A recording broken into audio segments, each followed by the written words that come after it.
Então, boa tarde a todos. Eu me chamo Bruno Monfada. Eu fui desafiado pelo professor Ivan na disciplina de Plantas de Lavoura 2 a fazer uma revisão bibliográfica sobre a cultura do cornichão. Então, agora eu vou apresentar um pouco dela para vocês.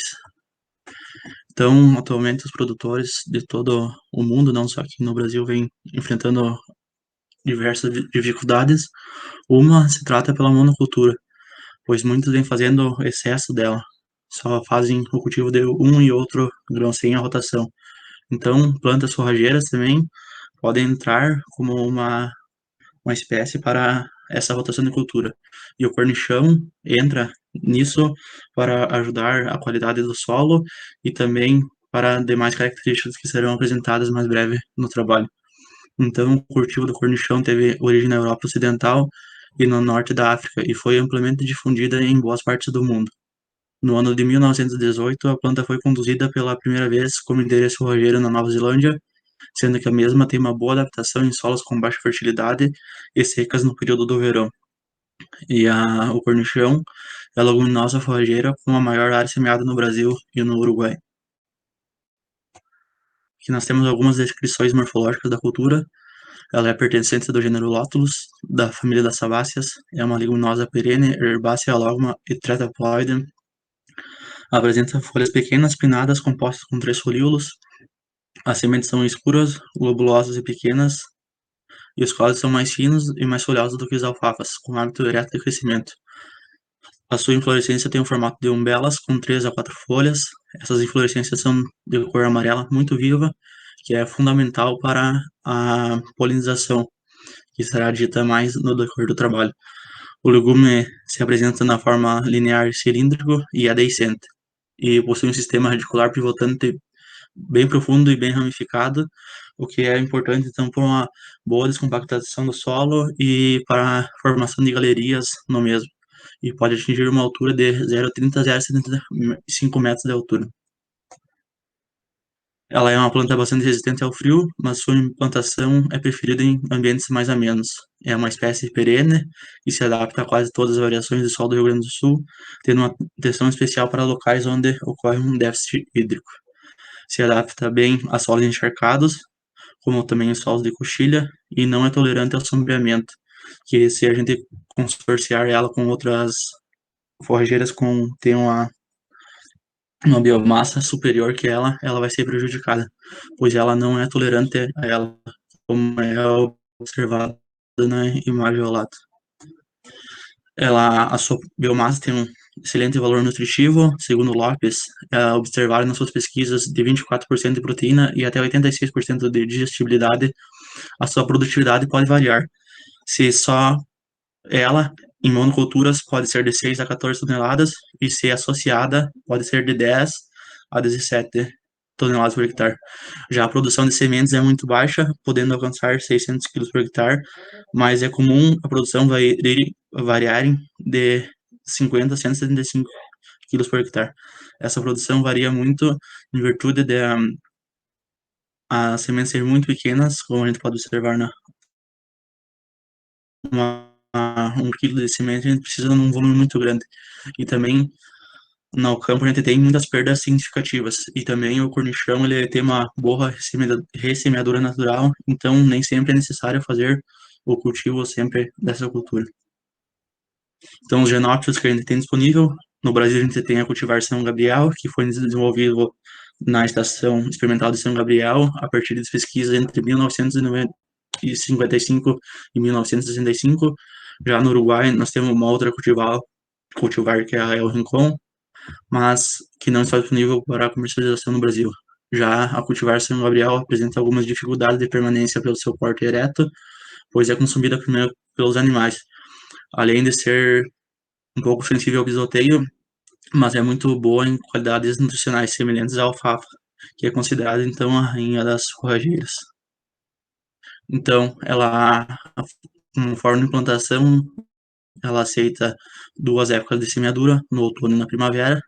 O crescimento da cultura é lento, devido às sementes serem muito pequenas e a reserva delas ser muito baixa. Então, desse modo, é importante de suma importância ter o cultivo, a implantação dessa cultura em áreas livres de invasora.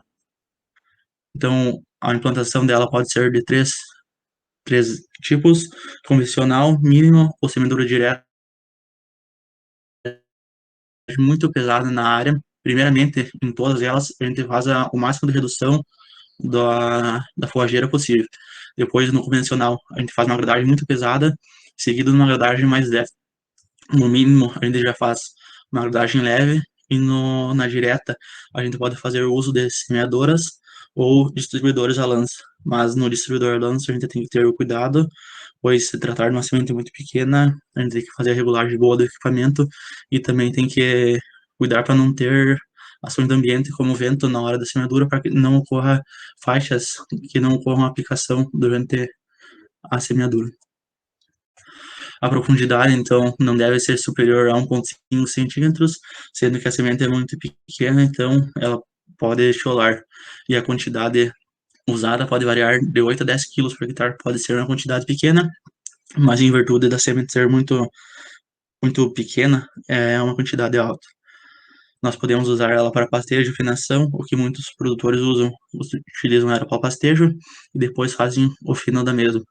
E também ela é muito utilizada como espécies consorciadas como espécies de inverno, como o trigo, aveia preta e ervilhaca. Ela é uma planta leguminosa, forrageira, que é compatível com a polinização cruzada, fazendo assim com que o pólen liberado não alcance o alvo com o vento e a gravidade. E assim faz de suma importância a utilização dos insetos polinizadores para a produção de semente.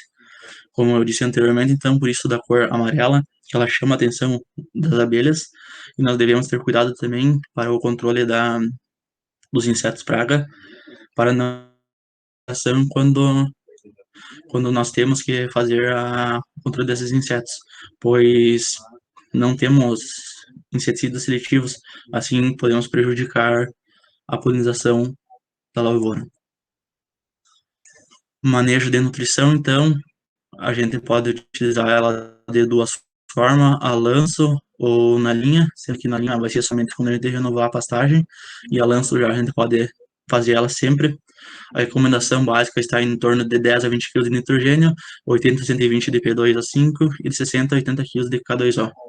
Esse nitrogênio é baixo, devido que é uma leguminosa, e a gente pode fazer a inoculação das sementes com o bradisóbio, assim fazendo a fixação biológica do nitrogênio, diminuindo o consumo do nitrogênio, então.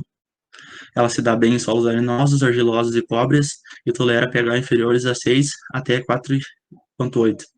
Entretanto, sua produtividade é melhor se for corrigido o pH, o solo, a drenagem e fertilidade. Então, se tornando uma planta muito boa, que se dá bem em solos ruins, vamos dizer assim, mas se a gente apresentar ela em solos bons, então o manejo das daninhas, como falado anteriormente, é um dos principais que devem ser executados na cultura do cornichão, e a principal maneira de fazer o controle, então, é a implantação em áreas limpas, para que a planta possa se desenvolver bem na fase inicial da cultura. Aqui nós temos duas fotos, não consegui achar nas pesquisas fotos de cultura do cornichão, mas nós temos para exemplificar a cultura da soja, como a gente pode observar a soja no limpo e a soja com invasoras, que competem por água, luz, espaço, nutrientes, e também como o cornichão, ele não tolera plantas superiores que ele, seria prejudicial para a cultura. O manejo sanitário, a gente pode ocorrer diversos problemas durante o ciclo da cultura. Nos insetos, a gente pode ter ataque de cigarrinhas, percevejos, cupins, formigas, gafanhotos e corós. Já nas doenças, segundo Filho e Serrão, as principais doenças que atacam são antracnose, podridão radicular, mofo cinzento e mancha foliar. A colheita, ela deve ser realizada tomando alguns cuidados para ter o bom rendimento da cultura e também garantir uma boa germinação e vigor do lote. A colheita, então, é só iniciada quando 80 a 85% da área se apresentar boa nas condições de operação. E também podemos realizar uma segunda colheita no outono, permitindo, assim, o aumento do rendimento da área. Nas duas imagens, nas duas primeiras, a colheita indireta, que é realizada, sendo que a primeira é feita em duas etapas.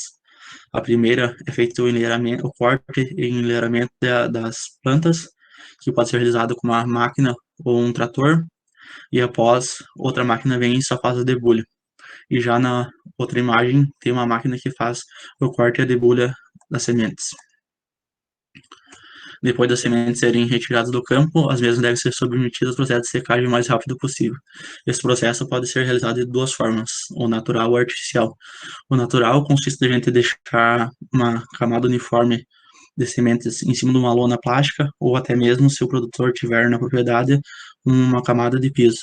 Daí, com o auxílio da radiação e os ventos, fazem com que a, ocorra a troca do ar e assim saia a umidade dos grãos. E também devemos cuidar que de noite seja feita a coleta desses grãos para que a umidade não reumidifique elas, assim perdendo todo o processo. Já o artificial, com auxílio de ventilador, a gente faz uma indução de ar forçado, fazendo com que a umidade desses grãos caia. O pós-colheita, então, no Uruguai, eles utilizam máquinas de ar e peneira, como é observado na primeira imagem, para fazer a classificação das sementes. Já em Fantini, a inclusão da mesa de gravidade na linha de beneficiamento do cornichão aumenta a qualidade física e fisiológica das suas sementes. E a Secretaria de Agricultura e Abastecimento do Rio Grande do Sul determina que sementes de cornichão devem ter no mínimo de 65 de pureza e 65 de germinação e 97 de pureza para poderem ser comercializadas.